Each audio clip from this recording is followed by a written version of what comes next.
তোমাদেরকে একটা life lesson দিই, সবসময় চেষ্টা করবা যে তুমি যেন তোমার বেস্ট ফ্রেন্ড হও, মানে নিজেকে নিজের বেস্ট ফ্রেন্ড বানানোর চেষ্টা করবা। কারণ বেস্ট ফ্রেন্ড বলে আসলে এই শব্দটা কতটা বাস্তব আমি জানি না। তোমার সব থেকে ভালো বন্ধু তোমাকে হয়তো তোমার সঙ্গে বেইমানি করতে পারে, তোমার সব থেকে প্রিয় মানুষটাও তোমার সঙ্গে বেইমানি করতে পারে, বাট ইয়োরসেলফ, তুমি কখনো তোমাকে বেইমানি করবা না। সো চেষ্টা করবা নিজেকে সব থেকে নিজের ভালো বন্ধু বানানোর, নিজেকে ভালোবাসবা, নিজের সঙ্গে মাঝে মধ্যে গল্প করবা, নিজের সঙ্গে মাঝে মধ্যে ঝগড়াও করবা। সো তখন হয় কি, এটাকে সেলফ টক বলে।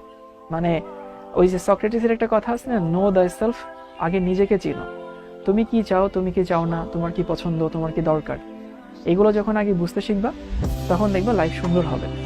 সব সময় অন্য মানুষের সঙ্গে গল্প করা, অন্য মানুষের সঙ্গে সবকিছু শেয়ার করা, হ্যাঁ বন্ধু থাকতেই পারে, কিন্তু তোমার সব থেকে বড় বন্ধু যেন তুমি নিজে হও।